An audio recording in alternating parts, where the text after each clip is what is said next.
हरे कृष्णा कृष्ण कृष्ण हरे हरे हरे राम राम राम हरे हरे। समस्त ভিউয়ার্স এবং এই চ্যানেলের সমস্ত সাবস্ক্রাইবারদের আবারও প্রীতি অভিনন্দন এবং শুভেচ্ছা জানিয়ে আসন্ন গুরু পূর্ণিমা 2024 এই গুরু পূর্ণিমা কবে?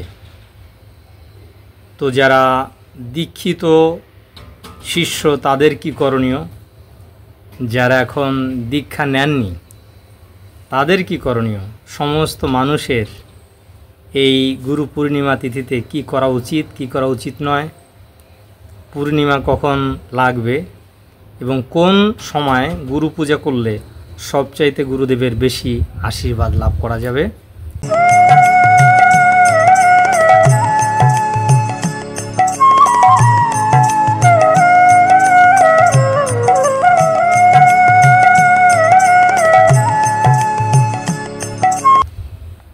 এবং কোন সময় গঙ্গা স্নানের সঠিক সময় সেটা আমি জানিয়ে দেব।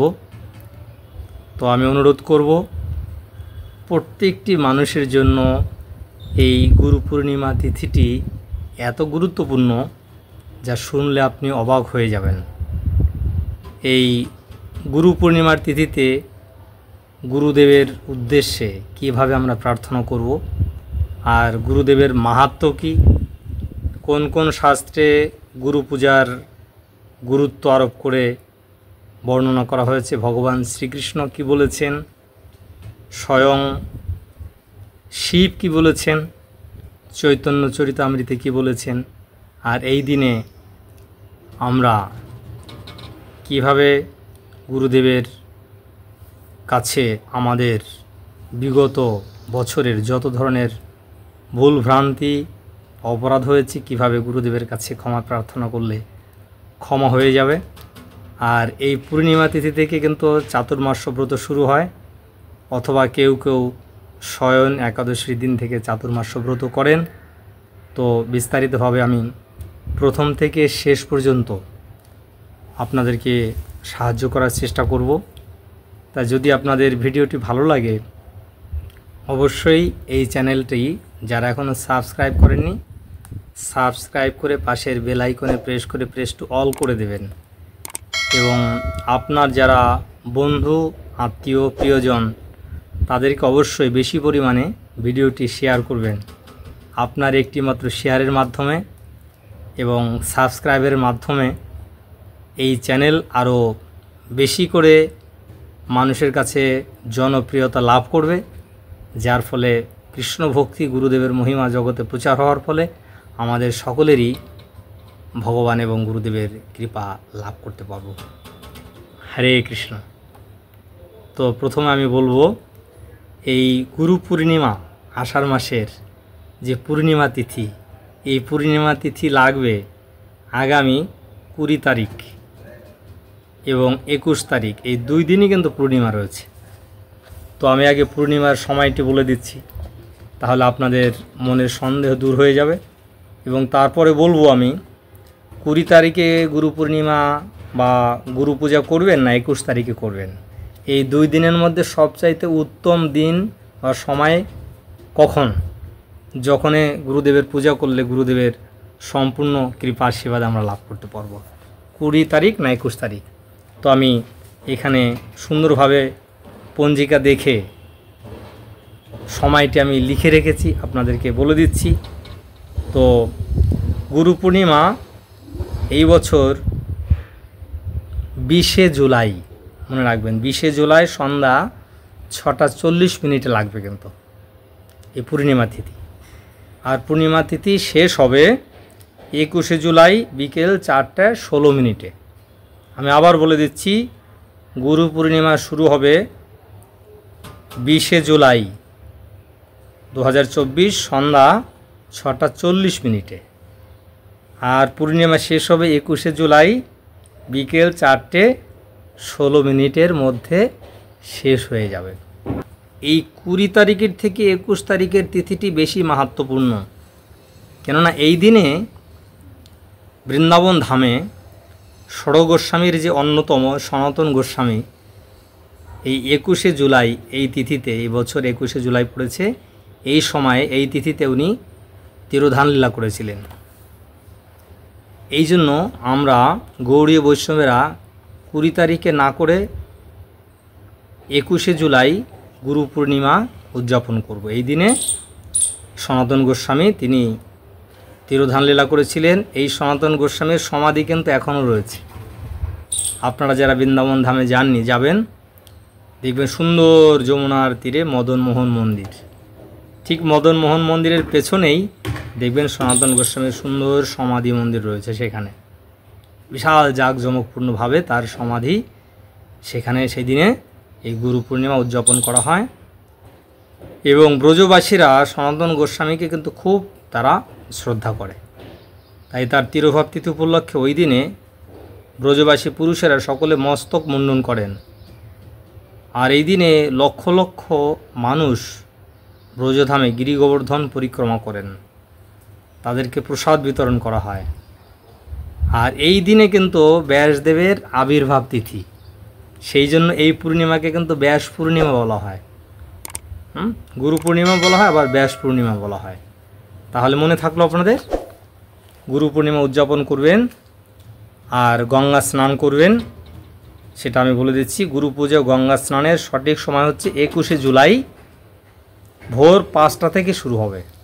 ব্রহ্ম মুহূর্ত 5টা থেকে বিকেল 4:15 মধ্যে এই গুরু পূজা, গুরু পূর্ণিমা, ব্যাস পূর্ণিমা বা গঙ্গা স্নান, যত শুভকর্ম আপনারা এই সময়ে মধ্যে করবেন।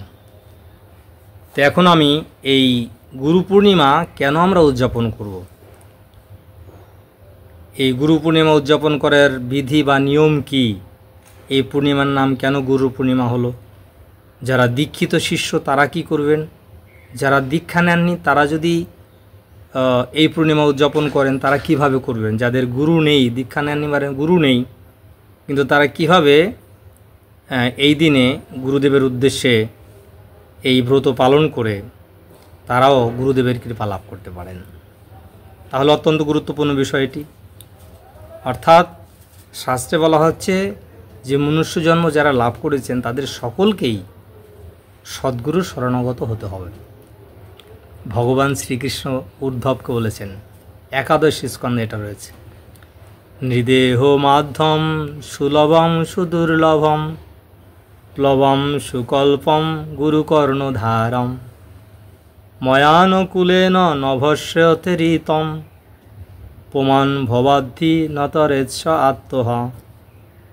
এ শ্লোকের অর্থে ভগবান বলছেন, নৃদেহ মাধ্যম সুলভম সুদুর্লভম, অত্যন্ত দুর্লভ মনুষ্য জন্ম, সহজে এটা লাভ করা যায় না। 80 লক্ষ বিভিন্ন প্রকার জীবজন্তুর দেহ অতিক্রম করার পরে যারা ভাগ্যবান জীব তারা মনুষ্য দেহ লাভ করেন।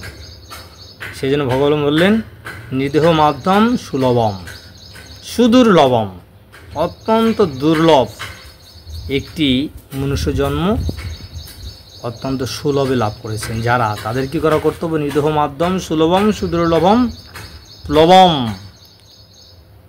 এই দেহটাকে নৌকার সঙ্গে তুলনা করা হয়েছে, প্লবম সুকল্প গুরু কর্ণধারম। আর এই মানব দেহরূপ শরীরকে যে নৌকার সঙ্গে তুলনা করা হলো, নৌকার মাঝি বা কর্ণধর হচ্ছেন কে, গুরুদেব, গুরু কর্ণধারম। আর শাস্ত্রগ্রন্থ হচ্ছে এই মনুষ্য দেহকে ভগবত ধামের দিকে এগিয়ে নিয়ে যাওয়ার জন্য, যেমন নৌকায় পাল থাকে, পালকে অনুকূল বায়ু সামনের দিকে এগিয়ে নিয়ে যায়, শাস্ত্রগ্রন্থ হচ্ছে অনুকূল বায়ু। তাই যারা মনুষ্য জন্ম লাভ করেছেন মানে কি, আপনার একজন সদ্গুরুর সন্ধান করা উচিত। আর সদ্গুরুকে, যেই কৃষ্ণ তত্ত্ববেত্তা সেই গুরু হয়। এরকম একজন সদ্গুরুর শরণাগত হয়ে যদি আপনি কৃষ্ণ ভক্তি অনুশীলন করেন তাহলে আপনাকে বুদ্ধিমান বলা হচ্ছে, আর আপনার জীবন সার্থক, আপনি ভগবত ধামে গমন করবেন।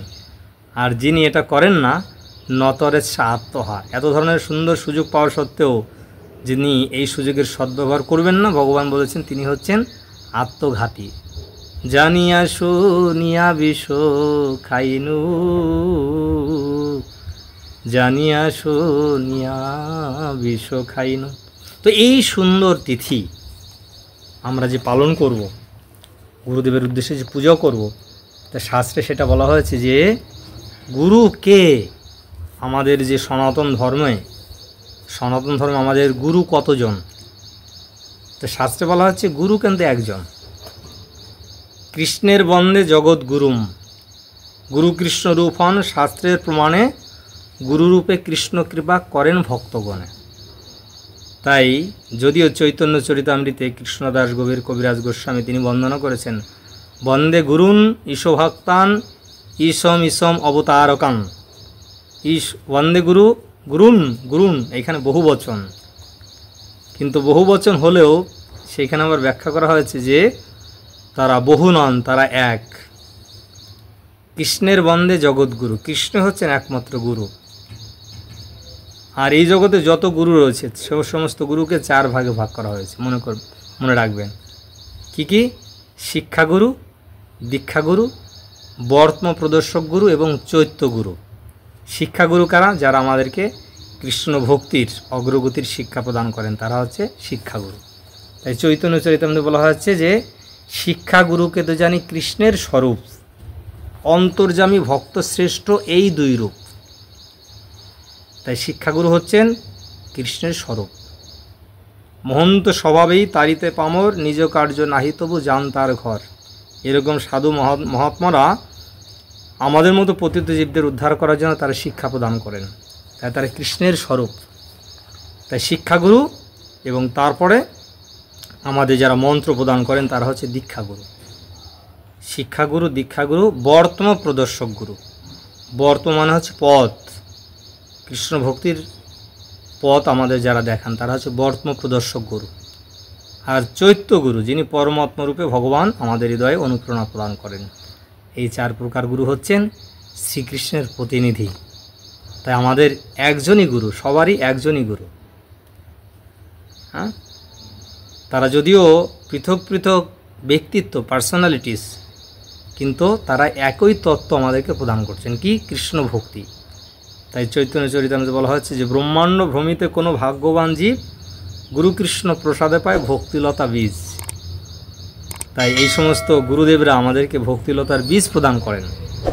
শ্রীকৃষ্ণের থেকে পরম্পরা ধারায় সেই তত্ত্ব আমাদের কাছে বয়ে নিয়ে আসেন। তাই তারা বহু নন, তারা এক, গুরু একটি তত্ত্ব। এই সম্বন্ধে আমাদের প্রতিষ্ঠাতা আচার্য ছিল প্রভুপাদ একটি উদাহরণ দিয়েছেন যে বড় একটি বৃক্ষ আছে, তো বৃক্ষের যে কোনো স্থান থেকে আপনি একটি পাতা তুলে তার রস যদি আপনি পরীক্ষা করে দেখেন, প্রত্যেকটি পাতার রসের স্বাদ একই। তেমনি যারা সদ্গুরু তারা অনেক নন, তারা এক। যদি তারা আলাদা আলাদা ব্যক্তিত্ব, কিন্তু তারা একই তত্ত্ব আমাদেরকে প্রদান করছে। অতএব এই গুরু পূর্ণিমার এই শুভ তিথিতে আমাদের প্রত্যেককেই, আমাদের যারা দীক্ষাগুরু, শিক্ষাগুরু, সকলের আরাধনা করা উচিত। কেননা শাস্ত্রে বলা হয়েছে গুরুদেবের ঋণ আমরা কোনোদিন শোধ করতে পারবো না।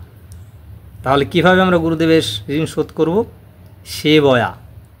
সেবার মাধ্যমে সন্তুষ্ট করে তাদের ঋণ আমরা শোধ করতে পারবো। সেই জন্য ভগবদ্গীতার 4th অধ্যায়ে জ্ঞানযোগে ভগবান অর্জুনকে বললেন যে তদ্বিদ্ধি প্রণিপাতেন পরিপ্রশ্ন সেবায়া উপদেক্ষন্তে তে জ্ঞানং জ্ঞানীনস তত্ত্বদর্শিন। সদ্গুরুর শরণাগত হয়ে আত্মজ্ঞান লাভ করার চেষ্টা করো।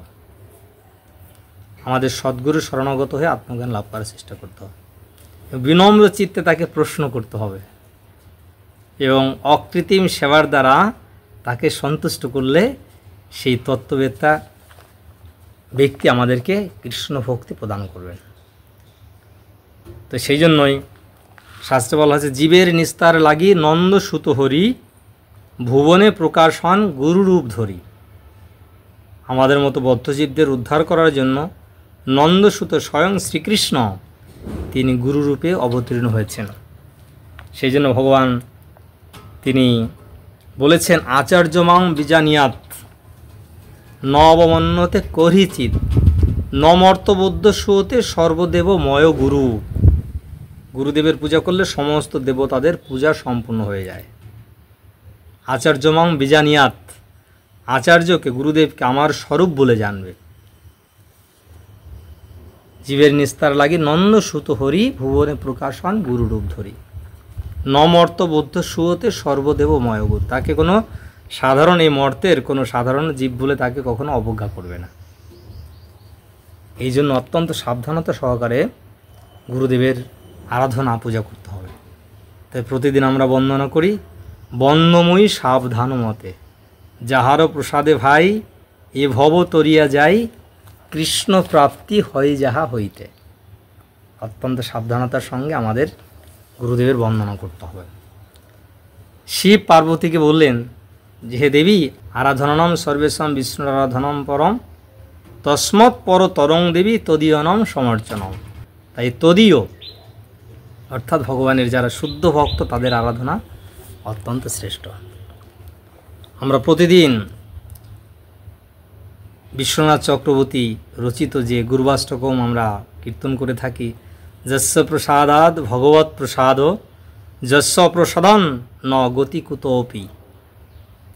যস্য প্রসাদাদ মানে যার কৃপায় আমরা ভগবানের কৃপা লাভ করি, যিনি প্রসন্ন হলে ভগবান প্রসন্ন হন। যস্য প্রসাদাদ ভগবৎ প্রসাদাদ, যার কৃপায় ভগবানের প্রসাদ কৃপা লাভ করতে পারি। যস্য অপ্রসাদন, যিনি অপ্রসন্ন হলে ন গতি কুতোপি, আমাদের আর কোনো গতি থাকে না। তাই শাস্ত্রে বলা হচ্ছে যে গুরু রুষ্ট হইলে কৃষ্ণ রাখিবারে নারে, কৃষ্ণ রুষ্ট হইলে গুরু রাখিবারে পারে। যদি গুরু যদি রুষ্ট হয়ে যায়, কৃষ্ণ আমাদেরকে কখনো রক্ষা করতে পারেন না। কিন্তু কৃষ্ণ রুষ্ট হইলে গুরু রাখিবারে পারে, কিন্তু কৃষ্ণ যদি রুষ্ট হয়ে যান তাহলে গুরু আমাদের রক্ষা করতে পারেন। তাই এই শুভ তিথিতে অত্যন্ত নিষ্ঠা সহকারে আমাদের গুরুদেবের আরাধনা করতে হবে। এই শুভ তিথিতে ভগবান শ্রীকৃষ্ণ তিনি আচার্য রূপে অবতীর্ণ হলেন। তাই ব্যাসদেব হচ্ছেন আচার্য, তিনি হচ্ছেন ভগবানের সত্তাবেশ অবতার। ভগবানের 6 প্রকার অবতার আছে, পুরুষ অবতার, গুণ অবতার, লীলা অবতার, সত্তাবেশ অবতার, মন্বন্তর অবতার এবং যুগ অবতার। তাই ব্যাসদেব হচ্ছেন ভগবানের শ্রীকৃষ্ণের সত্তাবেশ অবতার। তাই আচার্য রূপে উনি আমাদের সমস্ত শাস্ত্রজ্ঞান প্রদান করার জন্য তিনি আচার্য রূপে এসেছেন। ব্যাসদেব এই শুভ তিথিতে আবির্ভূত হয়েছিলেন। সত্যবতী এবং পরাশর মুনির পুত্ররূপে তিনি আবির্ভূত হয়েছিলেন। তিনি কঠোর তপস্যা করলেন এবং নারদ মুনির নির্দেশে তিনি বেদান্ত সূত্রের ভাষ্য শ্রীমদ্ ভাগবত রচনা করেন, তিনি মহাভারত রচনা করেন, 4টি বেদ রচনা করেন, বেদকে বিভাজন করেন এবং 18টি পুরাণ তিনি রচনা করেন। তাই এই শুভ তিথিতে আমরা যে গুরু পূজা করি সেটা মূলত ব্যাসদেবের পূজা করা। আর গুরুদেবের আবির্ভাব তিথিতে আমরা যে পুজো করি সেই পূজাকে বলা হয় ব্যাস পূজা।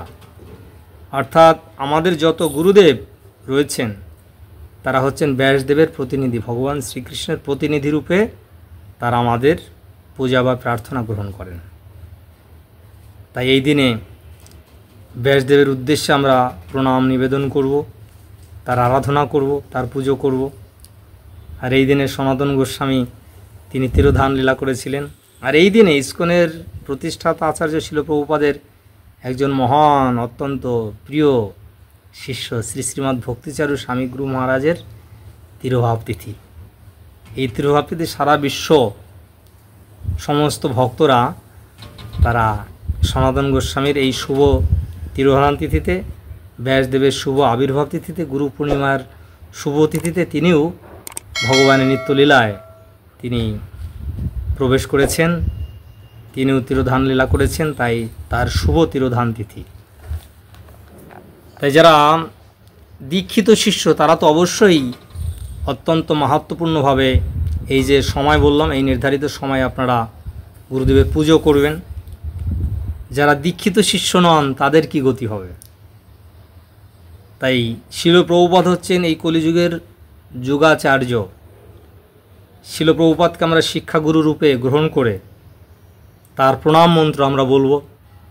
নমঃ বিষ্ণুপাদায় কৃষ্ণপ্রেষ্ঠায় ভূতলে শ্রীমতে ভক্তিবেদান্ত স্বামিন ইতি নামিনে। নমস্তে সারস্বতে দেবে গৌরবাণী প্রচারিণে নির্বিশেষ শূন্যবাদী পাশ্চাত্য দেশতারিণে। এই মন্ত্র আপনারা বলবেন এবং অজ্ঞান তিমিরান্ধস্য জ্ঞানাঞ্জন শলাকয়া চক্ষুরুন্মিলিতম যেন তস্मै শ্রী গুরবে নমঃ। এবং তার সঙ্গে নারায়ণম নমস্কৃত্য নরং চৈব নরোত্তমম দেবীং সরস্বতীং ব্যাসং তত জয় মুদীরয়েৎ। এখানে নরনারায়ণ রূপ ভগবান, তাকে বন্দনা করা হচ্ছে বিদ্যাদেবী সরস্বতী এবং ব্যাসদেবের প্রণাম মন্ত্র এখানে রয়েছে এই ভাগবতের এই শ্লোকে। তো এইভাবে আপনারা গুরুদেবের উদ্দেশ্যে প্রণাম নিবেদন করবেন, তার চরণে পুষ্প অর্পণ করবেন। আর যদি সম্ভব হয় আপনাদের যদি উপবাস থাকতে পারেন খুব ভালো। যেহেতু 21 তারিখে গুরুর পূর্ণিমা উদযাপন করবেন, সকাল থেকে আপনি দুপুর পর্যন্ত 12টা পর্যন্ত উপবাস থাকুন। গুরুদেব যদি স্বয়ং থাকেন, কোনো শিক্ষাগুরু বা দীক্ষাগুরু, তাকে পুজো করতে পারেন, তাকে কিছু উপহার দিতে পারেন, তার চরণে পুষ্প নিবেদন করতে পারেন বা করবেন এবং তার প্রিয় বস্তুগুলো তাকে অর্পণ করবেন। সুন্দর সুন্দর ভোগ রন্ধন করে ভগবানকে নিবেদন করে সে প্রসাদ গুরুদেবকে দেবেন। গুরুদেবকে কোনো পোশাক বা তার প্রয়োজনীয় কোনো কিছু দ্রব্য তাকে উপহার দিতে পারেন। তো এই তিথিতে আমরা গুরুদেবের সেবা করা গুরুত্বপূর্ণ। গুরুদেবের সেবা দুই প্রকার হয়ে থাকে, একটা হচ্ছে বাণী সেবা আর একটা হচ্ছে বপু সেবা। বপু সেবা যেগুলো আমি বললাম, গুরুদেবের শারীরিক সুখের জন্য কিছু রন্ধন করা, তাকে মালা গেঁথে তাকে পরানো, তার চরণ ধৌত করা, তার বিছানা সুন্দর করে রচনা করা, তার ঘর পরিষ্কার করা, তার শারীরিক কোনো সুখের জন্য যে সেবা সেটা হচ্ছে বপু সেবা। আর বাণী সেবা, গুরুদেব যে নির্দেশ আমাদের দিয়েছেন 4টি পাপ কর্ম বর্জন করা, প্রতিদিন 16 মালা হরে কৃষ্ণ মহামন্ত্র জপ করা, সারা বিশ্বভর মানুষের কাছে কৃষ্ণ ভাবনামৃত প্রচার করা, এটা যদি আমরা করব তাতে গুরুদেব আরও বেশি সন্তুষ্ট হবেন। তো এইভাবে আপনারা এই গুরুদেবের উদ্দেশ্যে আপনারা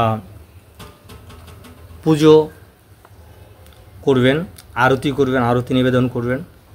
যেমন আরতিতে কী থাকে, ধূপ, আগরবাতি, তারপরে প্রদীপ, জলসংঘ, রুমাল, পুষ্প, চামর এবং পাখা দিয়ে এভাবে মহা আরতি করবেন, পুষ্পাঞ্জলি দেবেন। শ্রীগুরু চরণ পদ্ম কেবল ভকতি সদ্ম, এই গুরু বন্দনা কীর্তন করতে পারেন। অথবা সংসার দাবা নলির লোক ত্রাণায় কারুণ্য ঘনা ঘনোত্তম প্রাপ্তস্য কল্যাণ গুণার্ণবস্য বন্দে গুরা শ্রী চরণারবিন্দম, এই গুরু অষ্টকম কীর্তন করতে পারেন। আর এই দিনে গুরুদেব অত্যন্ত প্রসন্ন থাকেন। তাই বিগত বছর আমাদের যত ধরনের ভুল ত্রুটি অপরাধ হয়েছে গুরুদেবের কাছে কাতরভাবে আমরা আমাদের হৃদয়ের কথা খুলে বলবো, তাকে ক্ষমা করার জন্য প্রার্থনা করব। গুরুদেব নিশ্চয়ই তিনি অত্যন্ত করুণাময় বিগ্রহ, ভগবানের করুণার কৃপার মূর্তরূপ বিগ্রহ হচ্ছেন শ্রী গুরুদেব। তাই তিনি শিষ্যের কোনো অপরাধ তিনি মনে রাখেন না, ভুলে যান। এই দিনে তিনি প্রসন্ন থাকেন। তাই এই দিনের সুযোগ গ্রহণ করে আমাদের কঠোরভাবে প্রতিজ্ঞা করতে হবে যে গুরু মহারাজ, হে গুরুদেব, আজ থেকে যেন আমি আপনার যে নির্দেশ আদেশ নিষ্ঠা সহকারে আমি সারা জীবন পালন করতে পারি। যদি কোনো অপরাধ হয়ে থাকে আপনি নিজে গুণে কৃপা করে ক্ষমা করে এই পতিত জীবকে আপনার শ্রী পাদপদ্মের সেবার অধিকার প্রদান করুন এবং এই ভববন্ধন থেকে, জন্ম মৃত্যু জরাব্যাধির চক্র থেকে আমাকে আপনি সম্পূর্ণভাবে মুক্ত করে আপনার নিত্য সেবায় আমাকে যুক্ত করুন। তাই আজ এই গুরু পূর্ণিমার এই শুভ তিথি থেকে চাতুর্মাস্য ব্রত শুরু হয়, আমি সেটা বললাম। আবার অনেকে শয়ন একাদশীর দিন থেকেও চাতুর্মাস্য ব্রত পালন করে। তা আপনাদের সুবিধা মতো আপনারা শয়ন একাদশীর দিন থেকেও পালন করতে পারেন, অথবা গুরু পূর্ণিমার দিন থেকেও আপনারা এই চাতুর্মাস্য ব্রত আপনারা পালন করতে পারেন।